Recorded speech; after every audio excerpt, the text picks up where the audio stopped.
Señor mío y Dios mío, creo firmemente que estás aquí, que me ves, que me oyes. Te adoro con profunda reverencia. Te pido perdón de mis pecados y gracia para hacer con fruto este rato de oración. Madre mía Inmaculada, San José, mi Padre y Señor, Ángel de mi guarda, intercedan por mí. En el Evangelio de Marcos aparece un grupo de amigos que tenían una peculiaridad. Uno de ellos era paralítico. La escena se desarrolla en Cafarnaún, un pueblito rural, tampoco muy poco desarrollado, era una ciudad intermedia, podríamos decir. De hecho, de pueblito es de donde viene Jesús, de Nazaret, a esa ciudad, que era un crucería, porque tenía puerto, tenía sinagoga, y ahí es donde será la sede central de su apostolado, en casa de Pedro. Sede central es un decir, pues en la casa a partir de donde salían. Ya había corrido la fama por la población sobre las enseñanzas del Maestro y también sobre las curaciones milagrosas.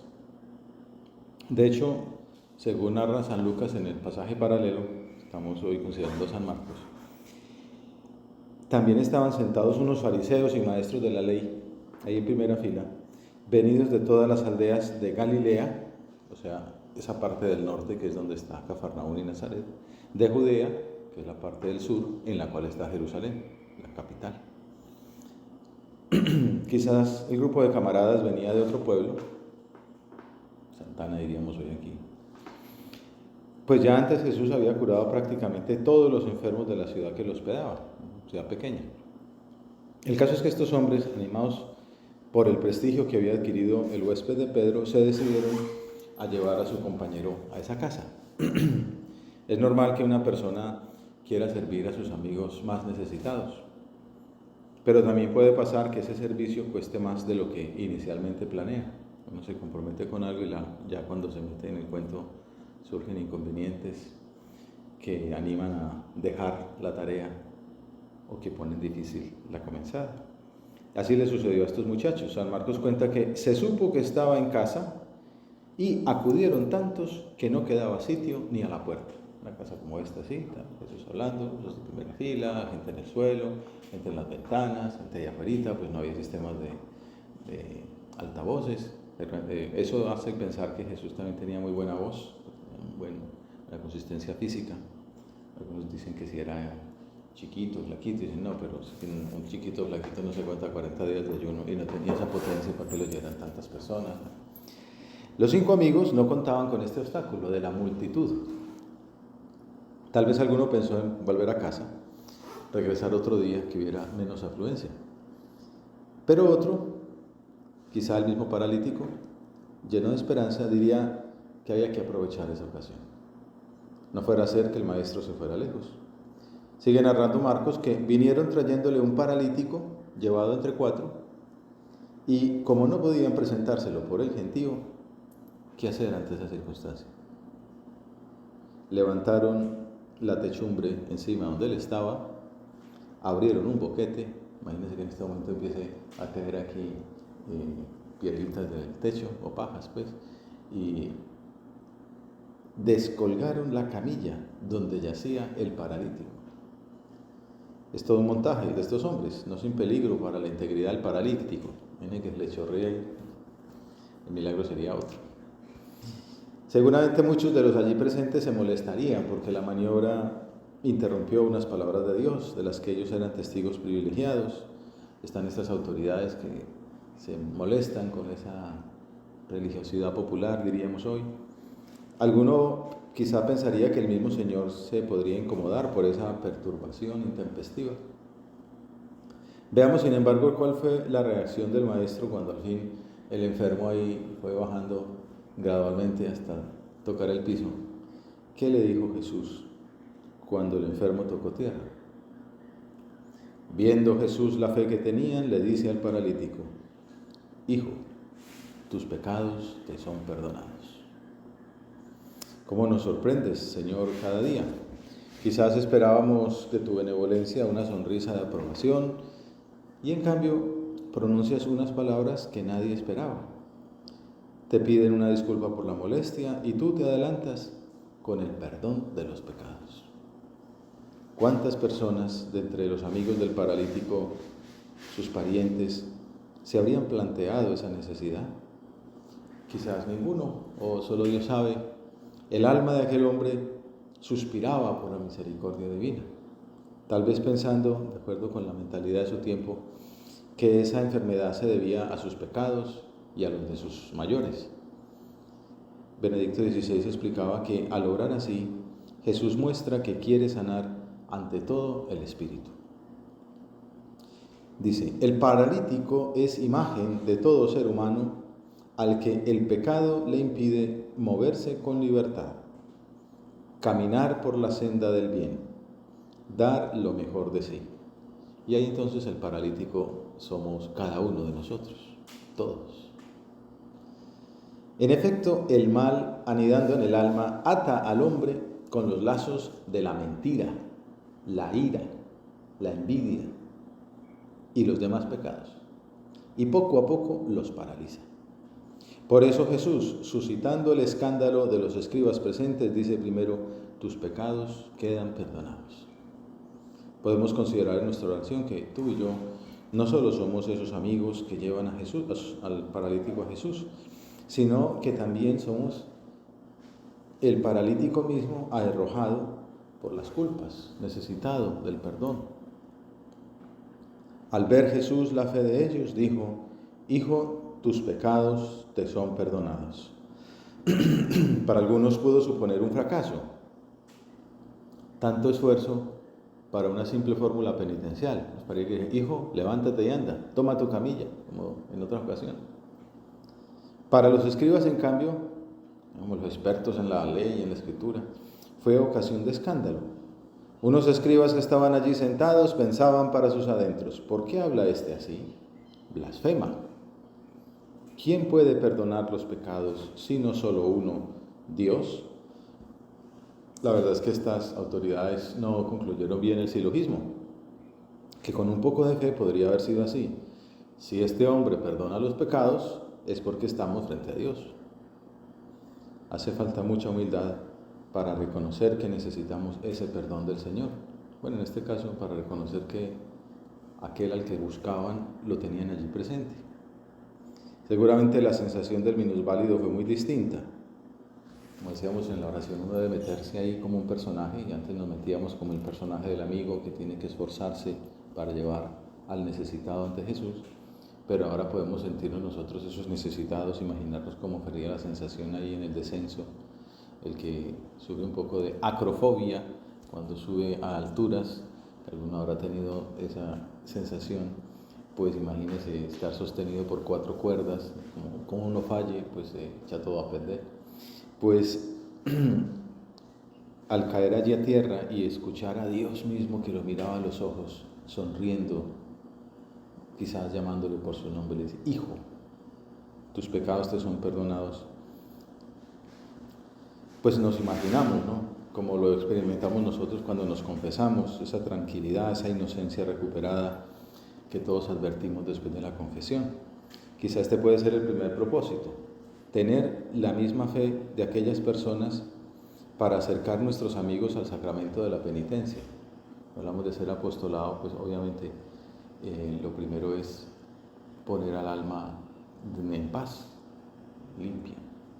El beato Álvaro del Portillo explicaba la importancia del apostolado de la confesión en el camino interior de un cristiano. Decía en una carta, para que las personas que tratamos escuchen las mociones del Señor que a todos llama a la santidad, se requiere que vivan habitualmente en estado de gracia. Eso llama la atención que hay gente que hace apostolado, pero hace actividades, lleva labores sociales, lleva actividades a meditaciones, a retiros, pero no da ese paso, pues no es que el que está empezando pues no lo sabe, pero el amigo que le lleva pues también saber que esta es la primera estrategia, ¿no? Que la persona esté reconciliada con Dios, que esté en gracia. Animarle a pasar al sacramento de la confesión. Por eso el apostolado de la confesión recobra una importancia particular. Solo cuando media una amistad habitual con el Señor, amistad que se funda sobre el don de la gracia santificante, Las almas están en condiciones de percibir la invitación que Jesucristo nos dirige. Si alguno quiere venir en pos de mí, el apostolado, un punto muy importante es la confesión. Personalmente, la propia lucha, por eso lo veremos tan importante, el pasar con frecuencia por el sacramento de la reconciliación. Y a los amigos que estamos guiando, que estamos llevando, pues obviamente que vayan entrando por esa puerta de la misericordia divina. En todo tipo de labor pastoral en la iglesia, esto debería ser prioritario. A veces hace falta una catequesis previa para entender, para comprender la importancia y la necesidad de este sacramento, pero si no, uno puede quedar en la antesala y sin entrar a la casa de Dios. San José María no duda en denominarlo como un verdadero milagro del amor de Dios. Otro nombre, dice un autor citando a San Agustín, decía: nos has creado, Señor, para ser tuyos, y nuestro corazón está inquieto hasta que descansa en ti. Así comienzan las confesiones. Entonces, un biógrafo de San José María decía: otro nombre con el que San José María designa este sacramento es el de sacramento de la alegría. Estamos hablando de la alegría del Evangelio, dice mucho el Papa Francisco. La verdadera alegría del Evangelio es la que uno experimenta cuando sale del confesionario. 0 kilómetros, la tonería y pintura. Siempre me acuerdo de una película de un niño, se llama Una historia del Bronx, creo que es que se llama, y con Robert De Niro y tal, que habla de esos católicos irlandeses o de descendencia también italiana en algunos barrios que hay allí. Y entonces un niño queda testigo de un delito que cometió uno de esos católicos italianos mafiosos, y entonces niega haberlo visto actuar mal. Entonces el italiano, el mafioso, empieza a darle dinero y tal. El papá, que es un buen católico, se da cuenta que eso no está bien. Total, que el niño termina yendo a la confesión. Esas escenas de confesión en películas a veces no son tan buenas, pero en este caso el niño pues va y se confiesa. Como un niño astuto intenta meter ese pecado entre otros así pequeñitos. Y el cura, como buen pastor, le dice: espere, ¿qué fue eso que dijiste de...? Entonces el niño además le dice: no, usted tiene sus jefes y yo tengo los míos. Pero entonces el padre, con mucha misericordia, le dice: bueno, pues Dios te perdona, una penitencia sencilla. Y entonces el niño sale corriendo por las naves de aquel templo, diciendo: es maravilloso poder volver a empezar. Que es una catequesis pues mejor que la de un papa, ¿no? Esa escena del cine mostrando a un niño feliz por haber reconciliado con Dios, por haber recibido el perdón divino. Eso nos pasa a todos, ¿no? Por eso es el sacramento de la alegría, de la recomposición, de la reconciliación con Dios y con la iglesia. Nos hiciste, Señor, para ti, y nuestro corazón está inquieto hasta que descanse en ti. Cuando el cristiano se aleja de Dios por una ofensa cometida, no está todo perdido. Dice Cristo: ¿qué pasa? Si nos arrepentimos, si brota de nuestro corazón un acto de dolor, si nos purificamos en el santo sacramento de la penitencia, Dios sale a nuestro encuentro y nos perdona. Y ya no hay tristeza. Como dice el padre del hijo pródigo: es muy justo regocijarse porque tu hermano había muerto y ha resucitado, estaba perdido y ha sido encontrado. Hijo, tus pecados te son perdonados. Sacramento de la alegría y también sacramento de la humildad. Reconocerse como se es, pecador.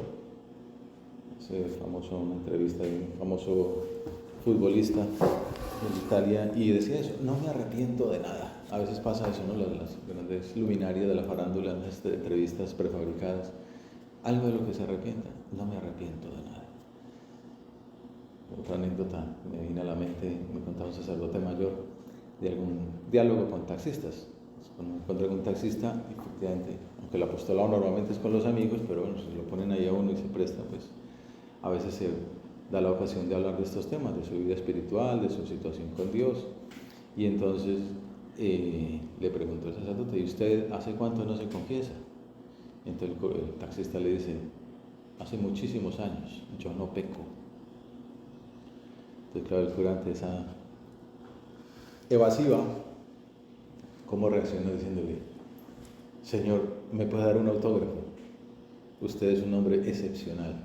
porque todos pecamos, pero yo nunca había visto a alguien que no pecaba. Déjale un autógrafo, ya con la cosa chistosa tal. Terminó confesándose y trayendo después a su esposa, reconciliándose después de muchos años. Sacramento de la humildad, para reconocerse pecador. Y eso lleva de la mano a personas que están en el camino de la entrega a Dios, de ser buenos cristianos, a la confesión frecuente. Amad a Jesús en el sacramento santísimo de la Eucaristía, decía San José María. No me equivoqué, eso lo dice. Y una manifestación de amor a la Eucaristía será confesarse bien, para que podáis acercaros a Él sin la menor preocupación. Antes confesarse que recibir al Señor con una sombra. Pareció muy bonita esa cita. Y pensaba que en este rato de oración nos podía servir repasar los pasos de los actos del penitente. Podría preguntar aquí, seguramente que todos lo dirían con exactitud, pero para no dañar la grabación vamos a decirlos aquí. Primer punto, examen de conciencia. Invocar al Espíritu Santo y acudir a ese don de Dios que es el conocimiento propio. Para eso ayuda mucho saber lo que nos han ido diciendo en la dirección espiritual, porque lo van a uno guiando, que si es perezoso, que si es dormilón, que si es flojo, que si es egoísta, que si es orgulloso, que si es soberbio. Bueno, le van a uno mostrando sus pecados y entonces uno va afinando por ahí. Primer paso, examen de conciencia entonces. A veces ayudan a exámenes por ahí prefabricados, preguntarse por virtudes, preguntarse por los mandamientos, pero sobre todo en la oración, Señor, ¿qué te molesta de mí? ¿En qué te he fallado? ¿No? Segundo, al ver los puntos concretos, contrición de corazón, dolor de haberle fallado al Señor. Hay gente, o uno mismo, a veces le duele ¿cómo puedo yo fallar? Tropecé de nuevo y con la misma piedra, pero ¿cómo puedo ser yo que soy tan bueno venir a fallar en esto? No me duele que yo haya fallado, me duele haberte fallado a ti. Ese es el verdadero amor, no de palabras bonitas, sino de verdadero corazón. Es muy importante, tanto que alguien considera el más importante acto del penitente. El más importante ontológicamente en realidad es el perdón de Dios. Pero de parte del penitente decir, Señor, me duele. Volviendo al hijo pródigo, cuando este muchacho dice, me levantaré y diré, Padre, he pecado. Cuando se arrepiente, toma también un punto que es aquí importante. De hecho, la parábola del hijo pródigo es muy buen ejemplo para este tema. Porque él va y peca, ofende al padre,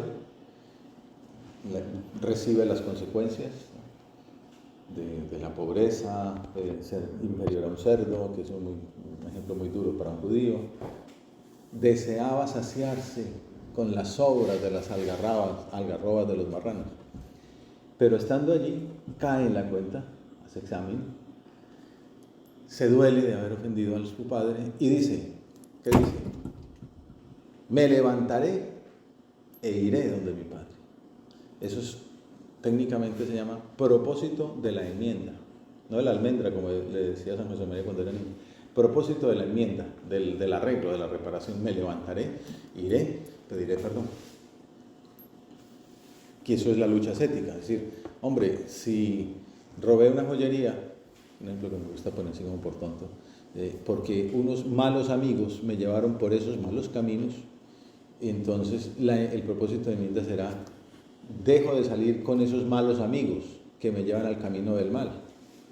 Y entonces, porque si uno dice, no vuelvo a robar joyerías, eso es un propósito muy evanescente, ¿no? Porque vuelve uno a verse con el malo y lo vuelve a llevar a uno al abismo.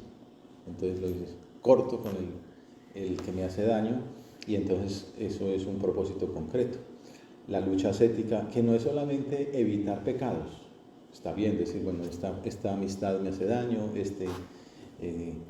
pasar por esta calle no es bueno porque me encuentro ataques furibundos del enemigo, bueno, cosas de eso, pues me paso por ahí, de un rodeo, lo que sea, o estas ocasiones no son buenas.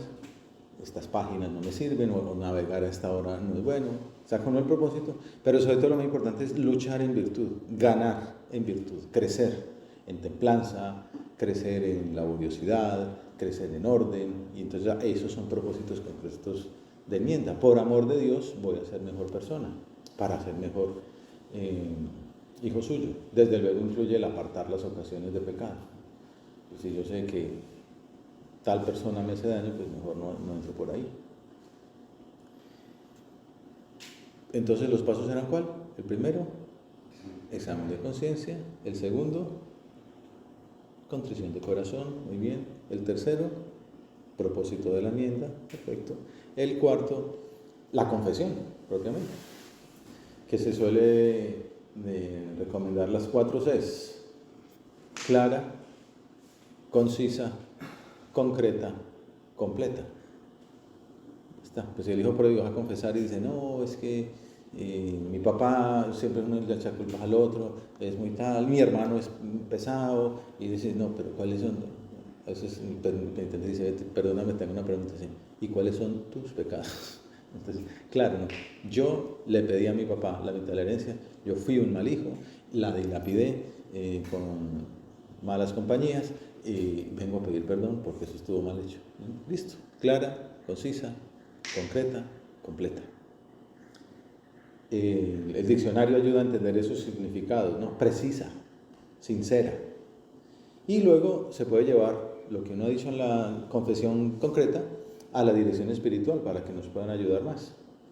Un autor que cité antes escribe, es decir, que la acusación de los pecados se realice con precisión, empleando solamente las palabras justas y necesarias, evitando caer en divagaciones o generalidades y procurando que se entienda bien la entidad precisa de las faltas. No, salí con unos amigos a un pueblo vecino y la cosa terminó mal. ¿Terminó mal es qué? Que se accidentaron, que se robaron una joyería, que pusieron una bomba, ¿no? ¿Qué es? Nos robamos una joyería. Ah, bueno, entonces, y si no puede decir, me robé $1.000.000, ahí más o menos el valor exacto y tal, bueno, pero es ser conciso, ¿no? Y decir las cosas como son. Todo obviamente respetando la integridad formal de la confesión, que según la doctrina de la Iglesia Católica reclama que el penitente manifieste todos los pecados mortales de los que tiene conciencia después de un diligente examen, llamándolos por su nombre. San José María animaba a ser muy sinceros, no omitiendo nada de lo que el penitente sintiera vergüenza, porque, dice Forja, la sinceridad es indispensable para adelantar en la unión con Dios. Si dentro de ti, hijo mío, hay un sapo, suéltalo. Di primero, como te aconsejo siempre, lo que no querrías que se supiera.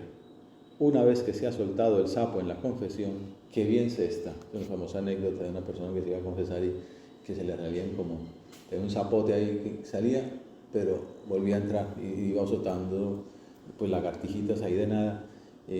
No, soltar el sapo y ya. Incluso uno puede comenzar diciendo así, estoy muy avergonzado, me da mucha pena decirlo y decirlo. Pero resulta que tampoco es que es la primera persona en la historia que lo haga, ¿no? Eso, no hay ninguno con tanta creatividad como para inventarse pecados a estas alturas de la historia. Jesucristo, dice San José María en Cristo que pasa, no solo es un buen pastor y juez misericordioso, sino también el médico divino, que indica los remedios contra el mal, el maestro que enseña a hacer el bien. Y esa es la razón por la cual el sacramento de la confesión no solo ofrece el perdón de Dios, sino también dirección espiritual para el alma. Por eso también ayuda a que sea siempre el mismo, ¿no? Hay quien siempre confiesa con el mismo y cuando mete la pata de modo grosso, pues ya va donde el pueblo vecino y después vuelve. No, es bueno que uno lo conozca y pues, este hombre es muy bueno, pero bueno, tiene este defecto concreto, ¿no? Y es bueno que el que le dirija a uno conozca, pues también las duras y las maduras. Y entonces, porque es bueno confesarse con el sacerdote que nos conoce, que nos puede ayudar a levantar la vista, que sabe exigirnos una fe recia, finura de alma y verdadera fortaleza cristiana. Luego se entiende que sea frecuente, en este diálogo con amigos, ¿cada cuánto hay que confesarse? Bueno, la Iglesia dice una vez al año, y en peligro de confesar todos los pecados mortales, al menos una vez al año por Pascua, y en peligro de muerte y si se ha de comulgar. Pero bueno, es una relación con Dios. Cuando uno dice que quiere tener una amistad con Él, que quiere ser santo, pues sale natural pues pedir perdón con frecuencia. También aunque uno no tenga conciencia de pecado grave. Hay confesiones que son de cosas leves, pero bueno, Dios ayuda en esos puntos concretos de los que uno se acusa. Entonces, examen de conciencia, contrición de corazón, propósito de la enmienda, confesión personal, clara conciencia concreta completa, y por último, satisfacción de obra. El sacerdote pone una penitencia, eso es un juicio. El acusado o el culpable va y se acusa, dice, yo soy culpable de esto y de esto. Y entonces el sacerdote, que es el juez, pues Jesucristo en realidad, así como en la Eucaristía, es Jesucristo el que consagra, en la confesión es Jesucristo el que perdona. Y entonces dice, tus pecados te son perdonados, ¿no? Como el paralítico. Vete y en adelante no peques más, pero dice, rézate una Ave María, rézate una salve, haz una obra de misericordia. Bueno, pone una penitencia generalmente pequeña, ya el sacerdote por su cuenta desagraviará también, aunque uno pues puede ser más generoso, no solamente hacer lo que son de penitencia, sino hacer más, y eso se llama la satisfacción de obra.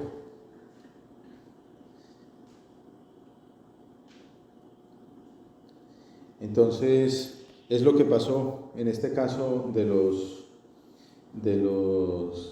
amigos del paralítico. Uno esperaría que delante del grupo de escribas Jesús guardara las formas, se comportara de modo diplomático para evitar malentendidos, pero no obra con la timidez que nos caracteriza a nosotros o con la diplomacia, sino que vino a cumplir la voluntad de su Padre y decidió reforzar su predicación con milagros, llenar de alegría el corazón de los 5 amigos que tenían tanta fe. Y entonces por eso continúa el Evangelio diciendo, pero Jesús, conociendo los pensamientos de los escribas, respondió y les dijo, que estaban pensando, este tipo como se las da aquí de que perdona pecados, yo vengo a perdonar los pecados de Dios, dice, ¿qué están pensando ustedes en sus corazones? ¿Qué es más fácil decir? ¿Tus pecados te son perdonados? O decir, levántate y echa a cantar. Pues para que veáis que el Hijo del Hombre tiene poder en la tierra para perdonar los pecados, le dijo al paralítico, a ti te lo digo, ponte en pie, toma tu camilla, vete a tu casa. ¿Cómo habrá sido esa mirada de Jesús? Nos la imaginamos sonriente, cariñosa, al tiempo que llena de imperio divino. Tu Señor premias la fe de aquellos amigos curando al paralítico. Pero el milagro más importante es la purificación de ese hombre. Dijo, tus pecados te son perdonados. Seguro que lo diría así mucho tiempo después, ¿no? Voy al camino y corro y hago deporte. Pero lo más importante es que me purifico el alma. En la mente de los más sencillos resonarían las palabras de Isaías. Se despegarán los ojos de los ciegos, los oídos de los sordos se abrirán, saltará el cojo como un venado, la lengua del mudo cantará. Todo esto la liturgia lo pone también en Adviento para mostrar que viene Cristo a perdonar, a cumplir esas profecías. Señor, qué bueno eres cuando curas, cuando haces milagros, cuando predicas el reino, pero sobre todo, podemos decir ahora que estamos ya a punto de comenzar nuestra misa, qué grande, Señor, eres cuando perdonas nuestros pecados. Qué grandes muestras ser, ¿no? Cuando perdonas nuestros pecados. San Ambrosio, que celebramos en estos días, alababa a Dios por esta misericordia, diciendo, qué grande es el Señor, que por los méritos de algunos perdona a los otros. Gracias a la fe de los amigos, viendo la fe de los amigos, le perdonó los pecados a este. Y que mientras alaba a aquellos, perdona a estos. Dejarnos perdonar por el Señor. Aprovechar la intercesión de María para alcanzar la fuerza necesaria y dar el paso de fe. Ponernos de rodillas delante de aquel ministro sagrado, no importa su personal indignidad, y pedirle perdón a Dios. Benedicto XVI concluía que el mensaje es claro. El hombre paralizado por el pecado necesita la misericordia de Dios que Cristo vino a darle, para que sanando el corazón toda su existencia se pueda renovar. Pero la palabra de Dios nos invita a tener una mirada de fe y a confiar, como aquellos amigos del paralítico, a quien solo Jesús puede curar verdaderamente. El mensaje es claro, dice el Papa Benedicto.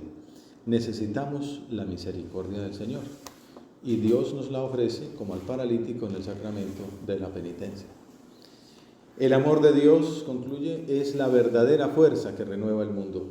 Invoquemos juntos la intercesión de la Virgen María para que todos los hombres se abran al amor misericordioso de Dios y así la familia humana pueda sanar en profundidad de los males que la afligen. Si nos abrimos al amor misericordioso de Dios, sanaremos en profundidad nuestros males. Se podrá decir de nosotros y de los amigos que acerquemos a la confesión lo mismo que se dijo en el Evangelio del paralítico. Aquel hombre se levantó, cogió inmediatamente la camilla y salió a la vista de todos. Se quedaron atónitos y daban gloria a Dios diciendo: nunca hemos visto una cosa igual. Te doy gracias, Dios mío, por los buenos propósitos, afectos e inspiraciones que me has comunicado en esta meditación. Te pido ayuda para ponerlos por obra. Madre mía Inmaculada, San José, mi Padre y Señor, Ángel de mi guarda, intercedan por mí.